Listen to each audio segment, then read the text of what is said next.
Bueno, tengan todos ustedes muy buenas tardes al público presente de Hispanoamérica como también europeo.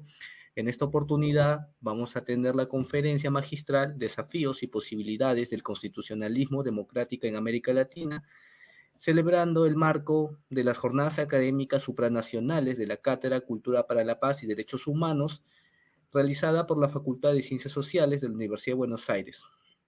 Bueno, entre los expositores tenemos al profesor Luis David Fernández Zambrano, quien es paz docente en la Facultad de Leyes perteneciente a la Universidad de Nueva York, en la cual él ha dado unas cátedras, y también ha sido asistente y docente de la Facultad de Ciencias Sociales de la Universidad de Buenos Aires, entre otras casas de estudio de gran prestigio. También contamos con la participación del profesor José Palomino Manchego, quien es paz profesor visitante en la Facultad de Derecho de la Universidad Nacional Autónoma de México y ex decano de la Facultad de Derecho y Ciencias Políticas de la Universidad Nacional Mayor de San Marcos. Actualmente es un destacado docente en el área de pre y posgrado de dicha casa de estudios. Y bueno, para comentarles brevemente, cada uno tiene un plazo máximo de 15 minutos. Posteriormente van a tener una participación de también máximo 5 minutos y daremos concluido esta conferencia. Adelante, por favor, Luis.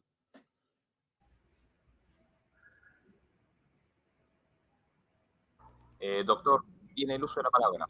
Muchas gracias, muchas gracias, muchas gracias, Martín, por la presentación generosa y desde luego mi buen amigo, Luis David Fernández Zambrano, que me ha permitido socializar estas ideas, yo diría ideas que están a flote, ideas que están en todo su frescor, porque el mismo título de la exposición que voy a decir como mis colegas mexicanos lo mencionan, Abuelo de Águila, la interrelación entre el constitucionalismo latinoamericano y los sistemas o regímenes, como yo diría, democráticos en América Latina, problemas y posibilidades, es desde luego en las actuales circunstancias, primer tercio del siglo XXI, más aún empezando el año 2023, un tema vidrioso, un tema delicado, un tema que hay que verlo sin pasiones, pero siempre montado sobre los hombros de los clásicos,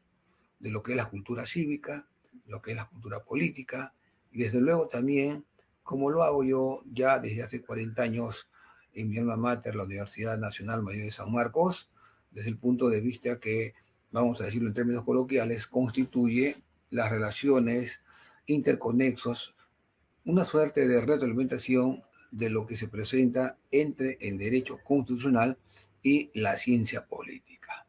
Derecho constitucional, a modo de introito, hay que decirlo, en la inteligencia de que estamos hablando del buque insignia, en la inteligencia que estamos hablando de lo que los norteamericanos acuñaron, coloquialmente, una frase lapidaria, la octava maravilla del mundo, o sea, la Constitución, por un lado. Y a la otra vera, desde el punto de vista de lo que es la ciencia política, fenómenos políticos, a diferencia de los fenómenos jurídicos del derecho constitucional, desde el punto de vista de lo que ya históricamente se hablaba cuando John Baudin, por ejemplo, Maquiavelo, por ejemplo, decían cuando había una especie de dimanación del poder dantesco, del poder demoníaco, que en el fondo, sobre la base del fenómeno político del constitucionalismo, se constituye en el poder político. Un poder político en donde el poder evidentemente se va a legitimar en función de lo que es la Constitución. Porque el poder político siempre ha sido una especie de pretoriano, abusivo, arbitrario, pero hay un coto de casa y ese coto de casa es la Constitución.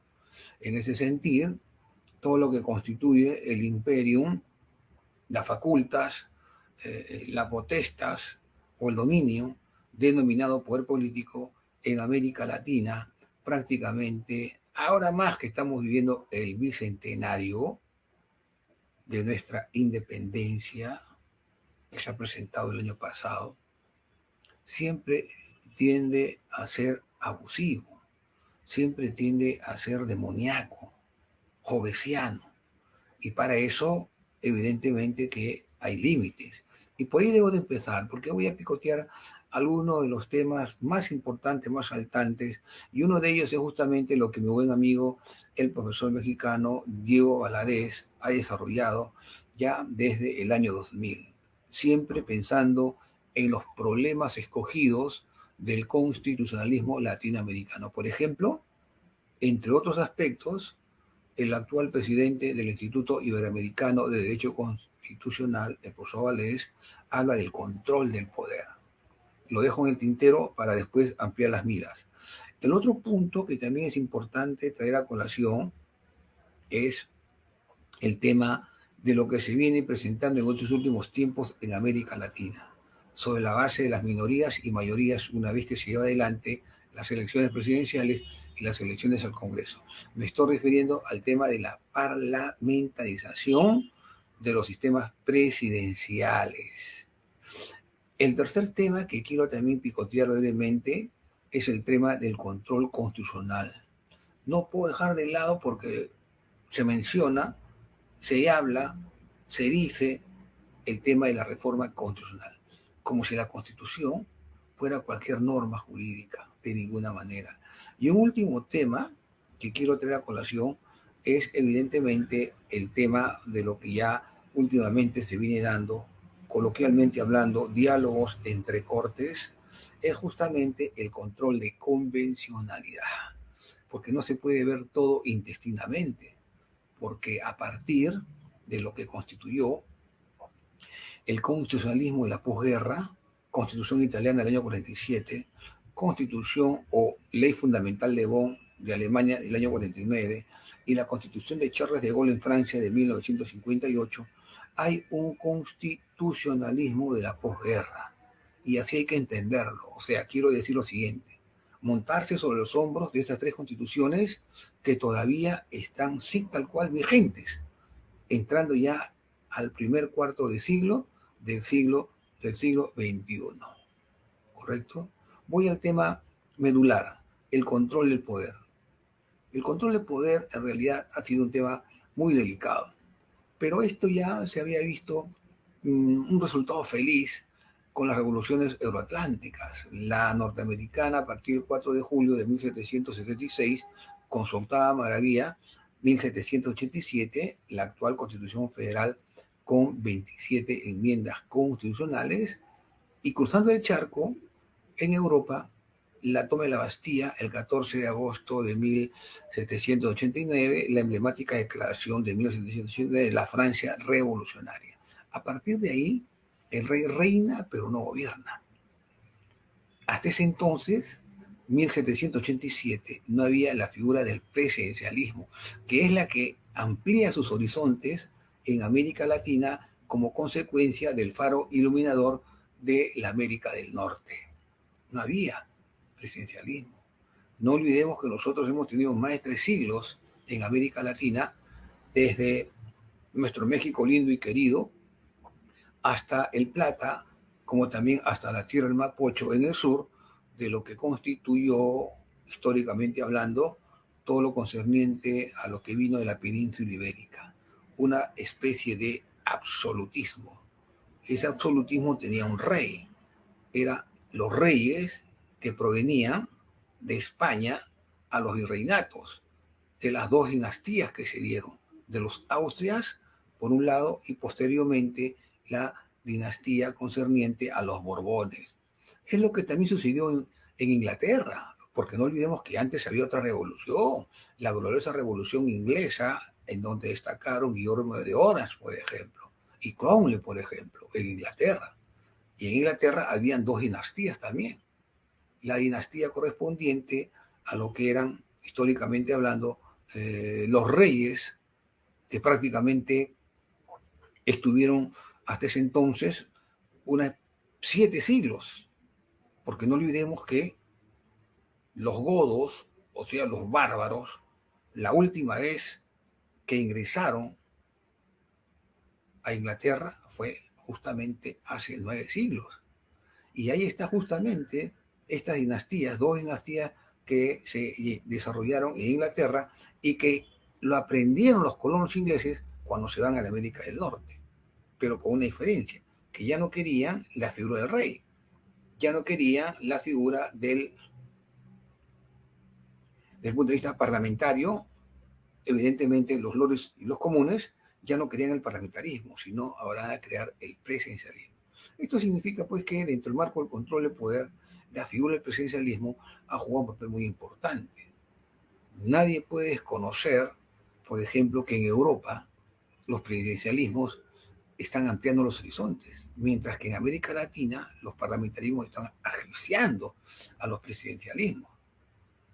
Pero el presidencialismo hay que entenderlo como forma de gobierno, así como hay forma de Estado unitario, federal, confederación de estados, y como consecuencia los federales, forma de Estado como sucedió en la Segunda República de España, todo lo concerniente al regionalismo, o como hoy en día son, por ejemplo, en las 17 comunidades autonómicas en España, con la Constitución vigente de 1978, las comunidades autonómicas.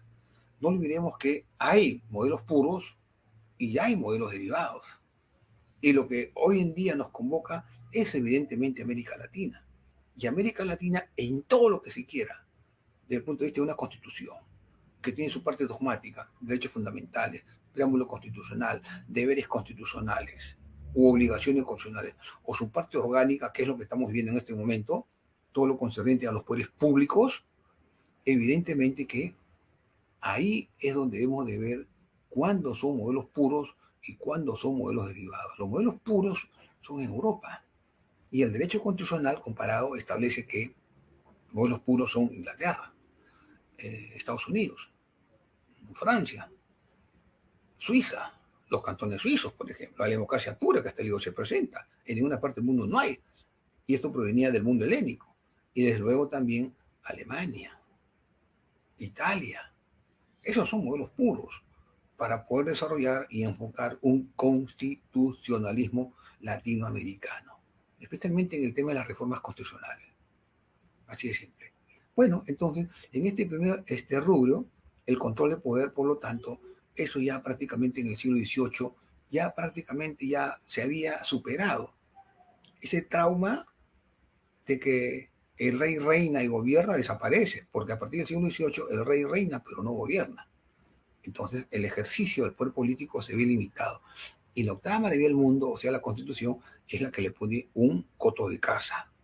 Porque para ahí llevar adelante este tipo de criterios, entonces hay que pensar en los clásicos, en John Locke, por ejemplo, con su segundo tratado de gobierno civil, en Montesquieu, por ejemplo, el espíritu de las leyes, el contrato social de Rousseau, por ejemplo.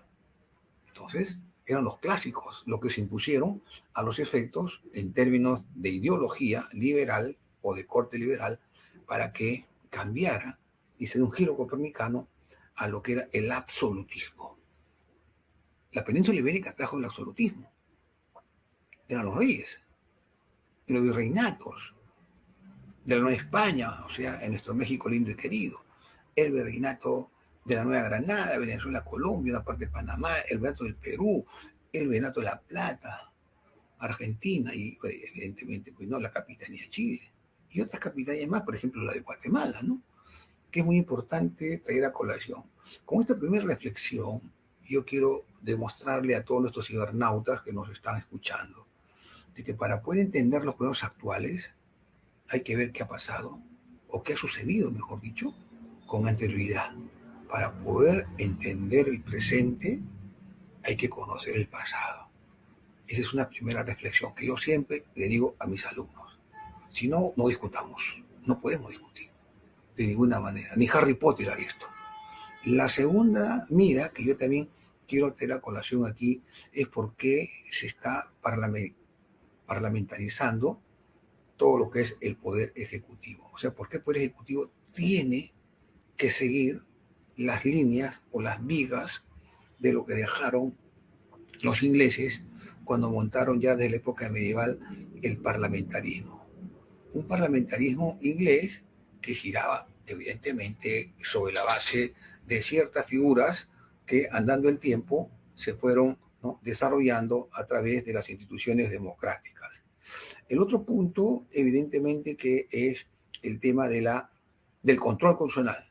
¿Quién controla? ¿Cómo controla? ¿Cuándo controla? ¿Y para qué controla? Y para eso está el Poder Judicial y el Tribunal Constitucional, que son dos figuras imprescindibles dentro de lo que hoy en día se puede decir un Estado social y democrático de derecho. Otro tema es el tema de la reforma constitucional. La reforma constitucional hay que entenderla sobre la base de lo que enseñaron los norteamericanos, de que toda constitución tiene cláusulas pétreas, eternas, inmutables. Y como tal, la Constitución, lo ha hecho el Tribunal Constitucional, es una norma numarum, es una norma jurídica, y como tal requiere de un procedimiento intrincado, pomposo, y no puede reformarse de la noche a la mañana, porque lo que se busca es estabilidad jurídica, estabilidad constitucional, y lo más importante, la seguridad jurídica. Eso nadie puede poner en tela de juicio. Y un complemento a todo esto es el diálogo entre cortes, o sea, siempre escuchar, y con esto voy cerrando, lo estoy resumiendo todo lo que estoy diciendo, cerrar mi ciclo dispositivo preliminarmente, el tema de lo que significa, naturalmente, las sentencias de la Corte Interamericana, las sentencias provenientes del Tribunal Europeo de Derechos Humanos, no solamente lo que dice el Tribunal Constitucional en su condición de Tribunal Supremo de la constitucionalidad, sino también lo que dice, ojo, lo que dice el orden supra o internacional. ¿Por qué? Porque el ser humano tiene hoy en día dignidad, reconocido en todas las constituciones, resaltando lo que siempre lo ha tenido, desde el derecho a la vida, que es el derecho más antiguo en la historia de la humanidad. Empero, el hombre se ha convertido en sujeto de derecho internacional. Por ejemplo, y termino provisionalmente, caso de la Cantuta, caso de Barros Altos, caso de la Rosa, caso Sesti, entre otros casos más que son casos peruanos. Entonces el hombre ha recurrido, el sujeto ha recurrido, el agraviado ha recurrido, el que sufre el acto lesivo ha recurrido a la Corte Interamericana y como tal se convierte en sujeto de derecho internacional. Cuando falla el control constitucional, el control de convencionalidad nos corrige naturalmente lo que ha sucedido a nivel interno o doméstico. Esto sería así preliminarmente lo que yo pienso bajo una mira, una perspectiva in sustancia, dejando en el tintero otros aspectos más que los puedo picotear al final de mi exposición. Gracias. Muchas gracias, doctor Palomino. Sí, adelante. Bueno, hola, ¿qué tal? Buenas noches. Bueno, particularmente quisiera saludar a todos los presentes durante este contexto digitalizado. En primer orden, quisiera estrechar mis enconados agradecimientos imperecederos al doctor José Palomino Manchego, quien asume decorosamente el cargo de docente en la unidad de posgrado de la Facultad de Derecho de la Universidad Nacional Mayor de San Marcos, por ofrecernos la valiosa oportunidad de compartir un poco de su tiempo con nosotros. En segundo orden, al licenciado Martín Hueda por asumir el rol de moderador durante la presente oportunidad, reflejando indubitablemente su enorme afán por la difusión de la cultura universal. Bueno, en tercer orden, a cada uno de ustedes, por reflejar aquí una refulgente cualidad volitiva en torno a un itinerario cultural que dialécticamente se irá construyendo conforme trajine el tiempo. Bueno, particularmente para circunscribir mi atención dentro de la temática sobre la cual va a girar esta conferencia, como ustedes ya saben, los objetivos de esta exposición tienen que ver fundamentalmente con realizar una reconstrucción metodológica de la vinculación entre los valores democráticos y los tejidos constitucionales latinoamericanos circunscritos tanto a la realidad pasada como presente. Hace poco justamente el amigo, el colega José Palomino Manchego hacía referencia a la importancia de conocer el pasado para poder comprender de una manera más objetiva el presente. Y a raíz de eso, una vez realizada esta labor reconstructiva, o gracias a esta conceptualización, en algunos casos, a pesar de estas conceptualizaciones, intentar analizar algunas prácticas jurídicas tanto del derecho actual como pasado.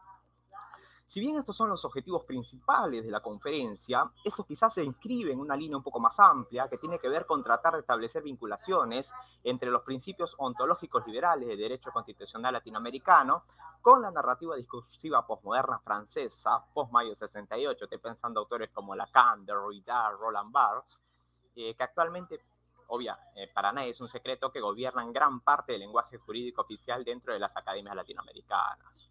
Sin dejar también de pensar, por supuesto, si es posible analizar estas vinculaciones jurídicas bajo la guía de la inteligibilidad que nos ofrece la lectura moderna de lo que se comprende como democracia o sistema democrático, desde los cautos latinoamericanos como anglosajones más representativos. Por otra parte, es menester afirmar que esto se inscribe fundamentalmente dentro de una tendencia o un esfuerzo por evitar lo que se conoce como aguijón jurídico, es decir, evitar reducir todos los problemas del constitucionalismo democrático a los problemas del derecho, pero también evitar ser picados por un aguijón filosófico que sería tratar de reducir todos los problemas del constitucionalismo democrático a los problemas de naturaleza filosófica y obviamente sin caer en lo que podríamos también denominar un aguijón de la teoría política, que sería pensar únicamente los problemas del constitucionalismo democrático latinoamericano como problemas desde la teoría política. Durante esta conferencia, intentaré disertar alrededor de 4 núcleos conceptuales, como que ya probablemente para muchos es sabido, que obviamente son los siguientes. 1. Tratar de reconstruir los ideales liberales clásicos en los gérmenes de la arquitectura constitucional jurídica en América, que emerge poderosamente con los movimientos independentistas que disputan el poder en estas tierras a las viejas potencias europeas. 2. La aproximación epistemológica materialista como herramienta infalible para poder desnudar las aporías filosóficas inherentes a las bases constitucionales latinoamericanas oficiales y a la urgencia de filosofar a martillazos, en palabras de un filósofo alemán del siglo XIX, ahora prusiano, bueno, lo categorizan ahora, Nietzsche, ¿no? 3.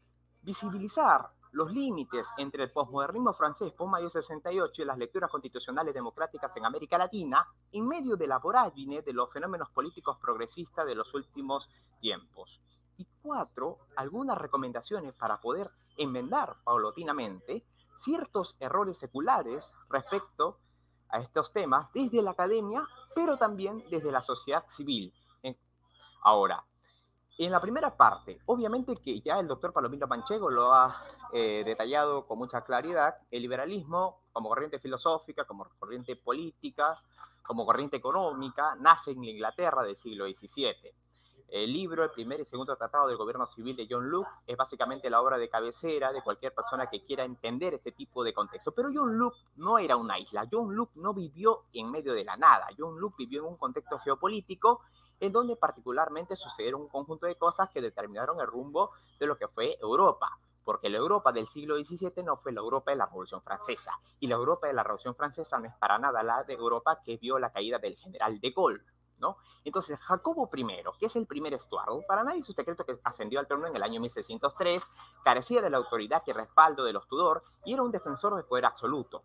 La uniformidad religiosa y la persecución de los católicos, estableciendo una monarquía de derecho divino y afirmando que a los reyes se los reverencia justamente como si fueran dioses, porque ejercen a manera de un poder divino sobre la tierra. Justamente los monopolios que otorgó a sus favoritos trabaron aún más la libertad comercial, lo cual provocó una ruptura de la alianza entre el absolutismo estatal y el individualismo burgués, produciéndose fundamentalmente un enfrentamiento entre la nobleza y la burguesía, que reclamaban autonomía, derechos individuales, libertad económica y religiosa. El hijo de Jacobo I, que era Carlos I, estuvo en el trono desde el año 1625 al año 1649.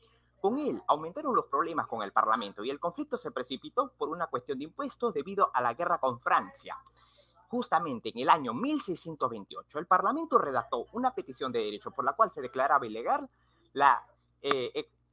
quitar impuestos o tributos sin su consentimiento, el alojamiento de soldados en casas particulares y el encarcelamiento sin juicios. Estas eran medidas defensivas que remitían a la tradición política inglesa de protección de los derechos individuales y de la propiedad en un ambiente de gran intranquilidad política. Frente a este tipo de problemas, empezaron a cocinar un conjunto de descontentos sociales. Carlos I, por supuesto, intentó disolver el Parlamento en el año 1629 e implantó su fórmula de gobierno, la monarquía absoluta, y justamente estamos hablando, 3 años después, nació John Locke, este hombre que iluminó gran parte de Europa y que sedimentó las bases filosóficas para inspirar a los precursores de la Revolución Francesa del año 1789, ¿no?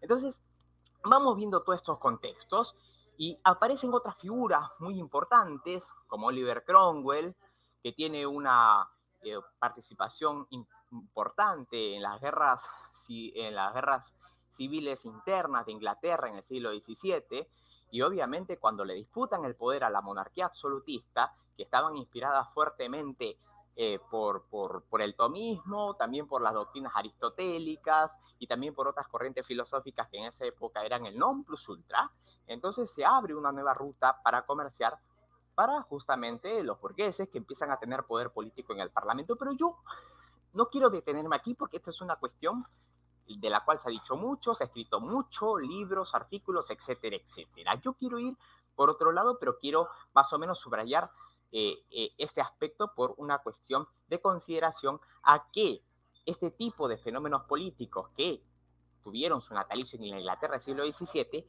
contribuyeron a los ideales revolucionarios estadounidenses del año 1776, franceses del año 1789, incorporándose, por supuesto, a la Declaración de Derechos, a las 10 primeras enmiendas de la Constitución estadounidense y la Declaración de Derechos del Hombre y Ciudadano, que para nadie es un secreto. Esto ya prácticamente muchos ya lo saben, lo han escuchado de diversos autores, pero yo quiero centrarme acá. En el ámbito político, para mí el liberalismo fue un movimiento impresionante para su época, pero en el aspecto filosófico, Locke no pudo escapar del apotegma de ser hijo de su tiempo, pues el liberalismo tiene la base en el libre albedrío, y el libre albedrío está en los textos escolásticos que se amparan en el libro de Génesis del Antiguo Testamento. Entonces, por supuesto, en gran parte de la producción del tomismo también está. Digo esto ¿por qué? Porque cuando uno revisa la biografía, no solamente basta estudiar el contexto donde surge un intelectual, basta también, en cierta medida, ver dónde estudió, qué hizo, con quién se peleó, con quién no se peleó, qué escribió, en qué contexto escribió. Entonces, Locke estudió en la Universidad de Oxford, pero no en cualquier college, sino justamente en un college, que en español quiere decir la casa de Cristo. ¿Y por qué no es casualidad que ese college donde estudió Locke se llame la casa de Cristo? Porque la Universidad de Oxford en Inglaterra procede de una escuela monacal organizada como universidad por estudiantes de la zona de París ya, pero tenía que ser y fue avalada por el Papa Inocencio IV en el año 1254 después de Cristo. Digo esto para tener idea de la enorme influencia que tenía la escolástica, el idealismo filosófico en el pensamiento de Locke y que, por supuesto, en palabras de Goethe, este gran escritor alemán, se fue deslizando en generación para algunos como un mal o como una enfermedad, porque hasta el mismo Kant recoge esas instituciones filosóficas y que para nadie es un secreto que la Constitución de la Corte de Cádiz del año 1812 también la tiene como una especie, digamos, de buque insignia, ¿no? Un poco utilizando el término que acaba de mencionar acá el colega, en sus primeros artículos, y que eso obviamente también está presente en las 12 constituciones políticas que el Perú acaba de tener. Entonces digo esto, y también con la constitución estadounidense. Los intelectuales, digamos, que influenciaron los movimientos independentistas de las 13 colonias, hay muchos, pero hay algunos que yo particularmente subrayo, como fue nada más y nada menos que Benjamin Franklin, que recogía muchos ideales del liberalismo, la libertad política, la tolerancia religiosa y la libertad de prensa y de expresión. Digo esto porque creo que me estoy excediendo de tiempo y no es mi objetivo, digamos, voy a tratar de acotar a estas cuestiones. Vamos a ver cómo vamos con el tiempo. Bueno, voy a tratar de sintetizar esto en 3 o 4 minutos para no salirme de los esquemas. La idea es esta, o sea, el liberalismo como movimiento político para su tiempo sembró un conjunto de posibilidades para Europa que en cierta medida permitió el desarrollo y el ejercicio de la propiedad privada, pero no en toda la sociedad. Para empezar, hay un catedrático de la Universidad de Harvard, perdón, hubo un catedrático de la Universidad de Harvard de apellido Dahl que escribió mucho sobre la democracia y él coloca este ejemplo muy en particular a la realidad inglesa del siglo XVII, el siglo XVIII y siglo XIX. A pesar de que los ideales liberales fueron desarrollados, los que tenían la capacidad de comerciar o tener poder en el Parlamento no representaban ni el 10% de la población total. El resto, el 90%, simplemente era una cifra más que prácticamente no interesaba. Y ahora, si uno habla de democracia, apelando mucho a la idea de la participación de las mayorías, bueno, ni Grecia fue una sociedad democrática en el siglo V a.C. Basta leer, digamos, la política o volver a la política de Aristóteles para darnos cuenta de que el esclavismo era una cualidad legitimada por parte de ese tipo de sociedades. Entonces, uno va más adelante y se va encontrando con lo que hay acá en América Latina y ve particularmente, digamos, que el derecho al sufragio femenino es realmente un fenómeno propio del año 1950 o tal vez un poco más atrás, pero las democracias entendidas como participación de la mayoría o como, digamos, plantea Dahl, como instrucción y culturización de las grandes masas, es un fenómeno moderno, no es un fenómeno, digamos, que venga hace mucho tiempo. Y acá hay otro tema, digamos, que un amigo mío polemizaba mucho con los seguidores de Norberto Bobbio, este catedrático italiano. O sea, habló directamente de Ferrajoli. Tanto Norberto Bobbio como Luigi Ferrajoli, en sus diversas publicaciones, utilizan esta categorización. Liberalismo democrático. El problema de esta categorización es que en cierta medida, cuando se echa luces sobre su sustrato ontológico e histórico, causa muchos problemas. Hay un colega mío que se formó en Harvard, hizo un doctorado en Harvard, y que retó a todos los profesores de teoría política a decirles qué autor del liberalismo clásico escribió algunas líneas o un párrafo a favor de la democracia entendida como el gobierno de las mayorías. Pensábamos en Luke, pensábamos, por ejemplo, en Alexis Tocqueville, y bueno, hasta ahora no tiene respuesta. Entonces, eso es algo que en cierta medida se discute mucho actualmente en Buenos Aires, pero también se está discutiendo ahora en México y en otras capitales y otras universidades de América Latina. Pero ya para cerrar, porque yo me estoy extendiendo y puedo volver a centrarme y a explayarme sobre estos puntos, el posmodernismo francés y la relación con el constitucionalismo latinoamericano durante estos últimos años. Bueno, para nadie es un secreto, para nadie, que la influencia de Jacques Derrida, como le dicen algunos, en América Latina durante estos últimos 20 o 30 años ha sido de carácter colosal. Y eso no solamente se ha enraizado en la producción de artículos, libros por parte de investigadores del CONICET, que básicamente son los investigadores más representativos que tiene Argentina, desde que lo fundó Husay, el premio Nobel de Medicina, el primer premio Nobel de Medicina de América, que se graduó en la Universidad de Buenos Aires, sino en gran parte del continente. ¿Y cuál es la tesis de Derrida? Que la realidad es un relato y que modificando el relato se cambia tácitamente la realidad.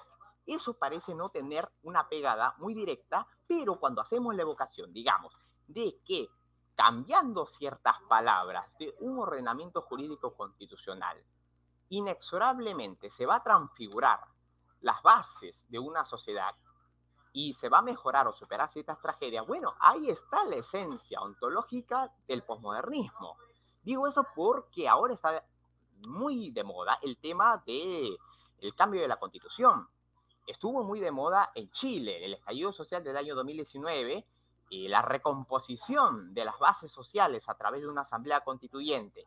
Los resultados del plebiscito de entrada, con una gran aprobación popular, pero todo lo inverso con el plebiscito salida, obteniéndose a un 80% de desaprobación popular, nos dice particularmente que los problemas no están necesariamente en cambiar palabras, sino reconfigurar las bases económicas para justamente cumplir lo que se dice desde la democracia, entendida como el bienestar de las mayorías, y no solamente un bienestar que se reduzca o se limite a un campo económico, sino también a un campo cultural. Yo discutía con un catedrático de la Facultad de Derecho de Nueva York, Samuel Sacharo, que tanto defendía, digamos, el tema de que se coloquen oradores en las plazas públicas de América Latina para justamente exponer y que el pueblo se eduque. Yo dije, no, hay que priorizar también que el pueblo se culturice, vaya a las bibliotecas y que los lectores con los intelectuales tengan una sinergia muy poderosa para tener una visión más amplia y dejar de pensar que el relato se va, como se dice, a formar, desde el relato se va a formar la esencia para poder transfigurar las bases de cualquier tipo de sociedad. Yo no niego, digamos, de que hay ciertos artículos dentro de las constituciones latinoamericanas que sí pueden tener un efecto muy práctico en la medida que se transfiguren semánticamente, que tiene que ver, por ejemplo, con los plazos en que un presidente puede gobernar. Si se traduce eso, dice, ya no gobierna, qué sé yo, 5 años, que gobierne 2 años y medio. Eso sí puede tener un efecto práctico por su naturaleza procedimental.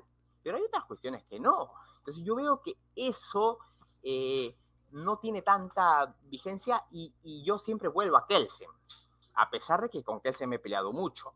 Porque Kelsen, en la teoría pura del derecho, habla de la validez, la eficiencia de la norma jurídica para hablar de la existencia de la norma jurídica. Pero yo siempre rescato la validez y la eficiencia, que son justamente las instituciones filosóficas de la norma jurídica que en nuestro continente menos se respetan, y por ende aquellos derechos vinculados semánticamente con la democracia brillan por su ausencia. Y para nadie es un secreto que este continente durante muchas décadas ha vivido entre dictaduras y dictaduras, y mucha gente que habita estos pueblos ni siquiera sabe bien lo que significa en el fondo la democracia. Muchísimas gracias y bueno, mil disculpas por el exceso de las palabras.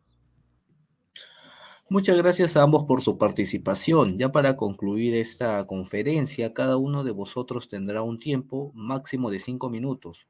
Por favor, doctor José Palomino, adelante. Muchas gracias, Martín. Muchas gracias. A modo de ajuste de cuentas, reconociendo de que la intervención de Luis David, prolija, detallada, me ha inspirado naturalmente poner una gota más al respecto, y es en el tema de la democracia. Si nosotros vemos, por ejemplo, el diccionario de ciencia política de mi buen amigo, el número 1 en el mundo, el politólogo de Heidelberg, en ciencia política, quiero decir, el profesor Dieter Nolen, en su libro Diccionario de Ciencia Política tiene más de 20 entradas de lo que es la democracia. Estamos hablando de estos últimos años. Por ejemplo, la democracia electrónica. Por ejemplo, otro botón de muestra, la democracia paritaria. O sea, ya no se habla del demos kratos desde el punto de vista de lo que era el mundo helénico, ¿no? Grecia, la presencia de Solón, por ejemplo, ¿no? Dentro de lo que era Atenas, sino que hoy en día ya pues la categoría de democracia se ha relativizado. El propio Kelsen, que citó muy bien Luis David, la famosa democracia parlamentaria de los años 20, en pleno periodo, en pleno debate de Weimar, en donde saltaba la figura pues de Schmitt, la figura de Heller, la figura de Schmitt y Kelsen, naturalmente, que para mí es el jurista más importante del siglo XX, ¿no? Sino que hoy en día la democracia ha ido asentando también por la fuerza de los costos, especialmente en América Latina, nuevos cambios, nuevos pelajes. ¿Y por qué? Yo recuerdo la última vez que vino Dieter Nolen al Perú, cuando lo nombramos honoris causa en la Universidad de San Marcos. Yo tuve un diálogo muy provechoso con él luego de la imposición del honoris causa. Y yo le hice una pregunta. Dieter, ¿tú más vives en América Latina que en Europa? Y más que en Heidelberg, en las Islas Baleares veraneando. Sí, me dijo, es cierto. Porque para mí, miren, esa gran verdad de perogrullo, abro paréntesis, América Latina es un laboratorio político, cierro paréntesis. Por supuesto, porque él, por ejemplo, para que lleve adelante sus sistemas electorales, esa clasificación, que en la década de los 80, del siglo que se nos ha ido, lo hizo famoso en esa publicación que dio la estampa al Centro de Estudios Políticos y Constitucionales Castelló, se sigue consultando, él tuvo que recurrir a América Latina. En las formas del presidencialismo, sobre la base de los debates que tenía con otros colegas para enfrentar al parlamentarismo, él me decía, América Latina me abre los ojos, América Latina me inspira. Y eso es cierto. Y en el tema de la democracia también América Latina es la que prácticamente ha dado nacimiento a subespecies jurídicas y a subespecies políticas. Quiero decir, del término demócratos del mundo antiguo, han nacido nuevos hijos. Y he puesto sobre el tapete 2, nada más. De otros más que pueden dar la democracia electrónica, ¿no? Desde luego también otros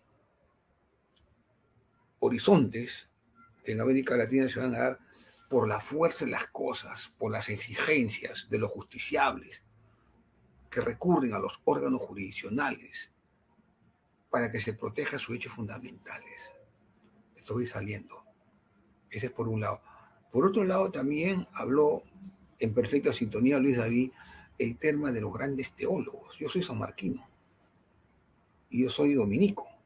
Nosotros somos dominicos. Fray Tomás de San Martín, 12 de mayo de 1551, vía de Valladolid, el rey de los mundos, Carlos V, y su madre era Juana Duán, el acta natalicia. Y en ese entonces estaba la famosa escuela de Salamanca. Pero no podemos olvidar que estaba también la escolástica y la patrística que mencionó en cierta medida Luis David. Y no podemos mencionar que históricamente hablando, en el mundo helénico había un justnaturalismo en donde la presencia sobrenatural y divina del rey de los príncipes ya con Maquiavelo en el medievo alto y en el medievo bajo, desarrollaron un campo de acción hasta que todo eso se vino abajo, como dijo perfectamente Luis David, con John Locke, el padre del liberalismo. Y que para mí, luego de la caída del muro de Berlín y la perestroika, quisiera equivocarme en los años cansados, se ha vuelto a ese liberalismo.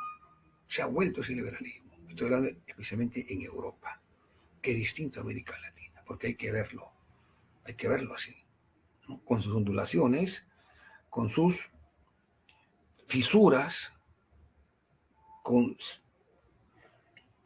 gobiernos de facto que se presentan en América Latina, por más buena que sea la constitución. Para mí, la mejor constitución de la década de los 90 fue la venezolana de esa época. Y luego, en la práctica, desapareció. Entonces, voy ahí ya cerrando el círculo positivo. ¿Qué hay que ver aquí? No hay que dejarnos engañar por los modelos, porque yo no puedo juntar el agua con el aceite. Yo no puedo juntar el cielo con el mar. Mejor dicho, yo no puedo, sí, tal cual, traer la Constitución norteamericana de 1787 con sus 27 enmiendas constitucionales que se dieron en términos en 1791 para que en Perú haya una nueva Constitución. Eso es difícil. Entonces, para eso hay que ver realidades, hay que ver coyunturas políticas. Y eso fue lo que nos enseñó el constitucionalismo del siglo XVIII, porque el derecho constitucional no es una disciplina pacífica. El derecho constitucional da nacimiento al derecho a la revolución, al derecho a la insurgencia y al derecho a la resistencia, que está en cualquier parte del globo terráqueo hoy en día. En cualquier constitución contemporánea nosotros lo tenemos. Esa es una forma, una vez más hay que decirlo, de establecer un coto de caza a los límites o una suerte a la hechura de Montesquieu, los frenos y contrapesos al poder político. Y eso, como bien lo recordaba Luis David, hay que desarrollarlo históricamente, especialmente Santo Tomás, San Agustín, la escolástica, la patrística, para arribar a John Locke. Pero no podemos subir a la escuela de Salamanca, a los grandes teólogos, que estaban dentro del marco de que eran los dominicos, los jesuitas, por citar tan solo dos órdenes religiosas. Correcto. Y mencionó también, muy bien Luis David, el tema del Código Garitano de 1812, porque ese es producto justamente de que Napoleón, a partir de 1808, cuando ingresa por Bayonne, ingresa por Francia, hasta los Pirineos, al País Vasco, por ejemplo, que está a tiro de piedra de Bayona, su hermano Pepe Botella impone una constitución, la famosa constitución o estatuto, como llaman algunos constitucionalistas españoles, de Bayonne, o sea, de Bayona. Y ahí Fernando VII se da cuenta de que puede perder su imperio. ¿Y qué hace? Convoca cortes a sus viejos dominios de ultramar, ya los mencioné, desde México hasta la Patagonia. ¿Para qué? Para que ya den una nueva constitución, que será justamente, y cuyo rasgo característico, para mí lo más importante, es la libertad de imprenta, la libertad de prensa, porque ahí es donde empieza a ebullir las ideas. Pongo solo un botón de muestra: Juan Pablo, Vizcardo y Guzmán, cartas a los españoles y americanos. Y esas lecturas, que hasta ese entonces la Inquisición española prácticamente lo tenía como una blasfemia, no se podía leer. Y ahí también quiero mencionar a un peruano que se formó en San Marcos y que naturalmente jugó un papel muy importante en la independencia de México. Y ahí está justamente la presencia de los grandes religiosos que jugaron un papel muy importante. Y esto demuestra que las revoluciones que se dan en América Latina son evidentemente revoluciones producto de lecturas, especialmente en el viejo claustro sanmarquino y evidentemente en la Universidad Nacional Autónoma de México, posteriormente en el Río de la Plata. Sin olvidar, dentro del marco de lo que es, por ejemplo, San Marcos, a don Toribio Rodríguez de Mendoza. He ahí entonces cómo podemos nosotros matizarlo, complementar este coloquio académico con la presencia de grandes ideólogos. Y cuando dije bicentenario, digo próceres, mártires, promártires, ideólogos, pensadores que formaron a las generaciones que andando el tiempo tenía que llegar el momento cumbre. 1822 se llevó a término, 1822 se llevó a término todo lo concerniente a lo que es justamente el bicentenario, que empezó en 1815, Humacagua, Mariano Melgar, y que luego con la presencia de San Martín, Bolívar, O'Higgins y naturalmente el mariscal de Ayacucho, Antonio José de Sucre, lo vamos a ver ahora en 1824-2024, bicentenario, Junín y mayor amplitud de miras, Ayacucho. Eso es lo que yo quería extraer a colación. Y otro tema que lo voy a hurtar, porque él me ha prácticamente, Luis David, me ha inspirado, es el tema de los valores, que él también lo mencionó, que no puedo yo dejar de lado y voy a darle el toque final, ¿correcto? Los valores superiores. Los valores superiores. Una constitución es política, pero en el siglo XX, con Kelsen, es una constitución norma normarum, norma jurídica. Y para eso está justamente lo que él abocetó, la pirámide jurídica o pirámide kelseniana. Sistema de normas.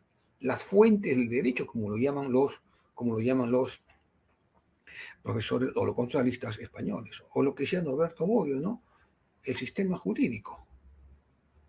Y eso se complementa en el siglo XXI, que una constitución seguirá siendo política, seguirá siendo norma jurídica, pero cuidado, también es un código de valores. Justicia, libertad, bien común, seguridad jurídica, paz social y desde luego también lo que enseñaron y ahora sí termino, lo que enseñaron los alemanes desde el siglo XIX, aun cuando también esto lo desarrollaron otros pensadores, lo que se conoce con el nombre y se complementó en la Ley Fundamental de Bonn de 1949, el sentimiento constitucional. En el debate gaditano, en Cádiz le decían el patriotismo constitucional, que tenía sus catequismos constitucionales, como bien lo sabe Luis David, como lo sabe Martín. Entonces, el sentimiento constitucional, ¿qué significa? Y termino. Significa la adhesión del pueblo a su constitución. En consecuencia, cierro el círculo expositivo, cuando hay paz, justicia y libertad, es porque hay cultura cívica y porque hay cultura política.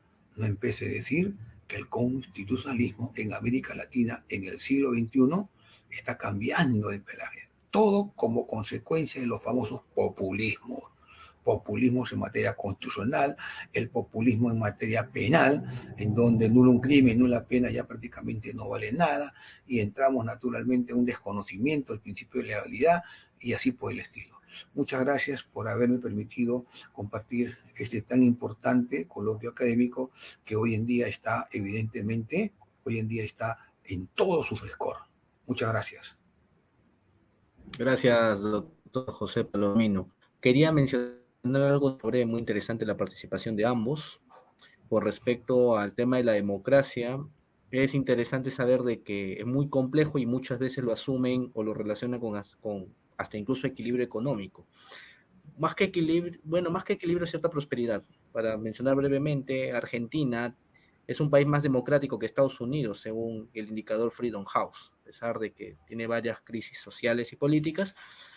Y bueno, hay algo que sería interesante que quizás más adelante lo tomen en cuenta, que es el hecho de que se asume mucho el liberalismo, pero siempre asociado al liberalismo inglés, el liberalismo Whig, cuando el liberalismo español tiene algunos matices que lo diferencian de una manera de una manera alta con el liberalismo inglés. Solo eso quería mencionar y adelante, Luis. Bueno, muchísimas gracias, estimado Martín. Bueno, muchísimas gracias al profesor, amigo, colega y doctor José Palomino Manchego por sus refulgentes reflexiones al respecto. Yo siempre, bueno, trato de volver a ciertos principios que construyen la arquitectura ideológica de mi autoría respecto a estos temas y siempre pongo, digamos, bajo la lupa la idea de que, de mi perspectiva, nosotros que vivimos en este nuevo milenio, con otros desafíos, con otras posibilidades, no debemos tanto ser cultores de los anacronismos. Y digo esto porque me parece que ciertas categorías en materia política, por ejemplo, el populismo, es una categoría con la cual se pensaba muy bien la política, digamos así, cerca a la primera mitad del siglo XX. Se pensó el peronismo, se pensó muchos otros fenómenos políticos de América Latina a través de la categoría del populismo. El liberalismo igual, o sea, para mí el liberalismo como categoría política y para poder examinar una realidad en el siglo XVII, en el siglo XVIII, fue particularmente brillante. Pero no estoy totalmente convencido de que, digamos, los juristas o los profesores universitarios de esta nueva era, de nuestra nueva ola, deban seguir, digamos, tratando de recoger ciertos principios filosóficos que ya, por ejemplo, de otros rubros han sido severamente cuestionados. O sea, yo parto por mi caso, ¿no? Porque yo una vez, hace mucho tiempo, intenté polemizar sobre este aspecto con una catedrática francesa.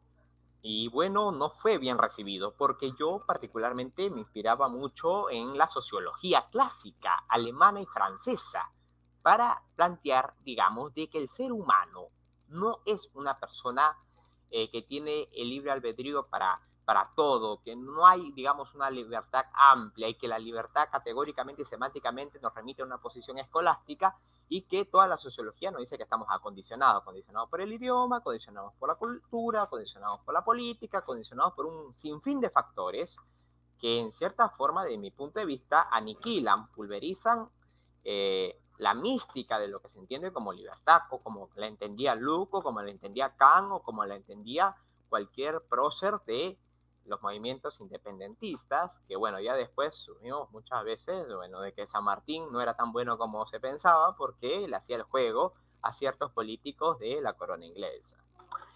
Pero lo que yo digo con esto es que, por ejemplo, es necesario, a mi criterio, ahí cierro, que en las academias y en la sociedad civil se trate de hacer florecer un segundo renacimiento, digamos así, de las ciencias jurídicas y las ciencias generales y las artes. Y para eso hay que aplicar lo que un amigo de nuestro gran colega y compañero de conferencias, el doctor José Palomino Manchego, el doctor José Antonio Iñique de la Puente, tanto comentaba. Hay que aplicar ese famoso apotegma de Soren Kierkegaard, el omnibus dubitandum. Hay que dudar de muchas cosas, dudar, rescatar lo que hay que rescatar y superar dialécticamente lo que hay que superar. Entonces yo soy partidario de eso y siempre subrayo esto. Muy importante conocer el pasado, pero también es más importante, de mi perspectiva, superar dialécticamente las cosas que hay que superar, preservar lo que se tiene que mantener, pero siempre echando raíces en la realidad del presente, no en la realidad que vivió Luke, no en la realidad que vivió Toribio Rodríguez de Mendoza, no en la realidad que vivió Dahl, porque la forma en que se hace la política en Estados Unidos es diferente a la como se hace en Francia, y la de Francia es diferente a la como se hace en el Perú en términos tal vez de forma hay muchas diferencias. En el fondo tal vez pueden encontrar muchos complementos, pero voy a esa idea, ¿no? Y respeto mucho la ideología, el enorme bagaje histórico del doctor José Palomino Manchego, esa capacidad tan conspicua de acordarse de las fechas, nombres, personajes notables que obviamente han salido de la Universidad de San Marcos, y yo también los he leído con mucho detenimiento porque yo soy muy apegado a las lecturas del doctor Raúl Porra Barrenechea. Y Raúl Porra Barrenechea justamente escribe un libro, en el año 1951, publica un libro, perdón, que se llama Mito, Tradición e Historia del Perú. Y en ese libro, el primer capítulo está dedicado justamente a todos los intelectuales que usted acaba de mencionar. Entonces, sí, me gusta mucho leer a Porras, me encanta su prosa, pero bueno, hay que volvernos, digamos, o enfrascarnos en el presente sin tampoco perder el pie en el pasado. Ese es todo lo que tengo que decir, y le agradezco infinitamente al doctor José Palomino Manchego por su predisposición volitiva, por su bagaje cultural, que siempre nos ayuda a ver esto de una manera más panorámica, más sistémica, y que por supuesto enriquece nuestra mirada como profesionales y como ciudadanos del siglo XXI. Muchas gracias. Muchas gracias, si me permites. Por favor. Muchas gracias, doctor. Muchas gracias, Martín. Luis David, yo también quiero agradecerte debidamente por la deferencia que has tenido para permitirme, con los aeronautas correspondientes, llevar adelante estas reflexiones que están hoy en día, yo diría, en la cresta de la ola, que son muy, muy, muy delicadas, pero hay que verlas sin pasiones. El derecho constitucional hay que verlo sin pasiones. 1 y 2, ahora sí termino de veras. El personaje que yo quería mencionar, lo tengo acá atrás, es Fray Melchor de Talamantes, que está antes de Luna Pizarro, que lo tengo a esta vera, ¿no? Este brazo sería, ¿no? Este brazo, acá atrás lo tengo, ¿no? Que es un peruano considerado el primer prócer de la independencia de México. Sin olvidar, por ejemplo, pues, ¿no? Naturalmente a Morelos y compañía, ¿no? Eso es algo muy importante, producto de que de su formación. Y esa formación fue una formación sanmarquina. Muchas gracias a Martín y a Luis David. Muchas gracias, doctor. Muchísimas gracias. Y bueno, solamente a manera de propuesta, doctor, lo que pasa, digamos, es que yo, como cualquier otra persona que trata de cultivarse doctrinariamente y tratar más o menos de sembrar ciertas ebulliciones doctrinarias también, estamos realizando un conjunto de propuestas a diversos intelectuales de América Latina para poder escribir libros de manera conjunta. Ya hemos hecho la consulta, por ejemplo, al doctor Jorge Rendón Vázquez, y ha aceptado, por ejemplo, colaborar con nosotros en materia de derecho laboral y derechos humanos. También hemos hecho la consulta a varios catedráticos de Estados Unidos y de otros países, ¿no?, del mundo. Entonces quería saber particularmente si usted tiene la predisposición volitiva de remitirme un artículo correlacionado directamente a este tipo de temáticas para poder empezar a acoplarlo con la producción de otros intelectuales de América y empezar también a producir libros de manera conjunta. ¿Qué le parece, doctor? Aprobado por unanimidad, no lo dudes. Mañana mismo lo envío. Muchas gracias. Y yo también aportaré lo que tenga. Un gran Hasta abrazo. luego.